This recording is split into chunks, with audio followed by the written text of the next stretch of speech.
Hey guys, what's up? Welcome back here to another edition of Intuitive Angling, and really appreciate you guys joining us for today's video. And guys, today we're going to be talking about nomadic bass. I'm going to sort of talk about what they are and why they're so important for a lake and why they need to be protected and how they have been protected in the past before forward-facing sonar came along. And so we're going to get into that. But man, I can barely stand up right now, guys. Have you guys ever pulled your back before? Because it's been a long time since I have.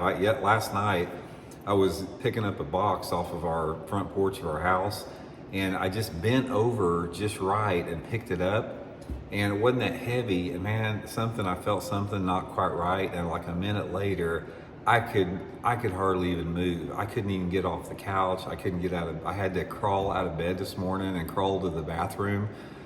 It's just been unbelievable. I went to the chiropractor today, and he said I just pulled a muscle, but it's sort of irritating, so I can barely stand up here. But anyway, guys, before we get started, real quick, I just want to remind you guys about the new channel I started, Advanced Bass Fishing with Randy Blockett. This is a high-level, professional, tour-level, master's class in fishing YouTube channel. I'm only putting one video a week out, and they're pretty long videos. So if you guys are interested in to subscribe to the channel, helping me get it off the ground, it'd be much appreciated. I'll put the link in the description, so thanks a lot on that. Okay guys, here's a term you're probably gonna start hearing more about in the future, nomadic bass.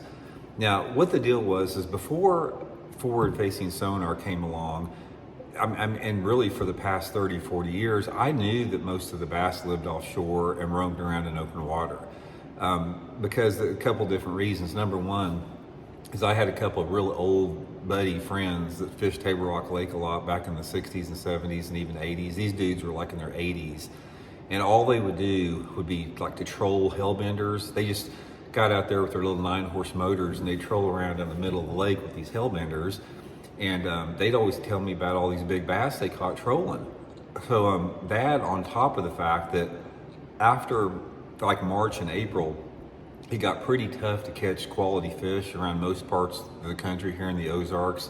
And it wasn't until the waters cooled off when fish started moving up shallow again. So it just logical reasoning that most of the fish got out there and swum around in open water. They're nomadic shad chasers out there.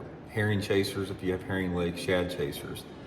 And the point of what I want to make in this video, guys, here is we need those nomadic fish out there to be remaining undisturbed for several different reasons. First of all, forward-facing sonar and Livescope is exploiting those nomads right now, because that's basically what forward-facing sonar or Livescope does. You're out there looking for nomadic bass in open water. You're just chasing them around, following them. And the reason these nomads are so important is it used to, before forward-facing sonar, every lake in the country, they had this open water sanctuary where the quality fish could go and escape fishing pressure. And therefore it ensured their survival. It ensured that those fish were able to spawn in every spring out there. It ensured genetics a little bit. And with the advent of forward-facing sonar, we now are targeting those fish that should and are really not, well, they should be protected. I mean, they need a place out there.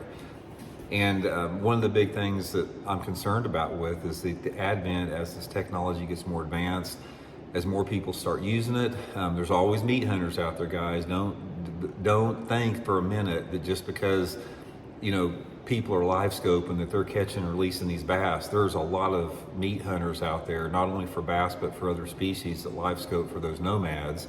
And on the top of delayed mortality at tournaments, people catching them out, nomadic fish. There's a lot of fish out there that are getting taken out of our lakes and dying that were normally protected for the last 100 years we've been bass fishing in this country. So it's sort of like when they find one of those ancient indigenous tribes somewhere in South America. Every once in a while you hear, oh, there's a tribe was found in the Borneo forest or something out like that, and that tribe had been protected by the forest for millennia. And then the white man come in there and logged their areas and totally disrupted their way of life, and spread disease to them, and eventually, it's going to destroy their entire tribal system. It's sort of the same way with the nomadic bass out there. So one of the things, if you didn't need another argument to be against forward-facing sonar, this is just another one you can put on your chart, is that we don't need to be getting so good that we catch everything out there. We got to have some places on the lake that we don't know anything about. We've got to have that. Bass have got to be protected. They've got to have habitat that they can get away from fishing pressure, and they can't get away from any structure fishing pressure. Bass anglers are going to find structure, whether it be deep water structure or shallow water structure, and they're going to catch those fish. But the nomadic bass that are roaming around out there in the open water where you never think a bass would be, because most of the time we have always equated largemouth bass, smallmouth bass, spotted bass with being a structure-oriented fish. They're around something all the time, some type of target or object or ambush point. And these nomadic bass out in open water have proven that the bass are a lot more adaptable out there, and they probably prefer that open water more than anything else. I think what a lot of them do is they get out there in that open water and they find them one or two big shad schools, and that's where they live. They follow those shad around all summer long, all fall long, and they just, gradually swim with the shad all wherever the shad are going. It could be out over 100 foot of water or 10 foot of water or whatever, and occasionally they'll run up there and grab them shad. Then they'll go back to just like cruising behind them and just following them. I think that's how a lot of bass in the lake live. And we need that. We have got to have those type of areas maintained and not exploited, which we're beginning to exploit them heavily right now. So anyway, I just wanted to throw that out there, that whole identification of nomadic bass, how important they are, how they need to be left alone, and it's all about sustainability, guys. I mean, so many people, you guys know that I'm the voice of, I've been thrust into being the voice of anti-Livescope movement. Most people don't get it. Most people, when they challenge me on it, they always go back to the thing, oh, Randy, you're a dinosaur, you're an old geezer, your time's passed, you gotta keep up with the times or you're gonna get left behind. Guys, that's going over their head. That's not what I'm talking about here.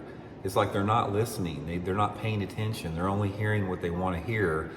The main thing that we're talking about, and I'll continue to talking about in this, is the long-term sustainability. It's the same deal with environmentalists, you guys. Some people just don't get it. Some people don't understand the importance of environmental sustainability over the long period, not the short term, over the long period. They just don't have that ability of foresight and vision to look in the future. And nomads are the same way in bass out there. So anyway, keep them in mind out there. Let those nomads roam free. Stay away from the nomads. Just fish targets and let those fish be out there because they need to have a place to get away from us all. So anyway, thanks for tuning in. We'll talk later.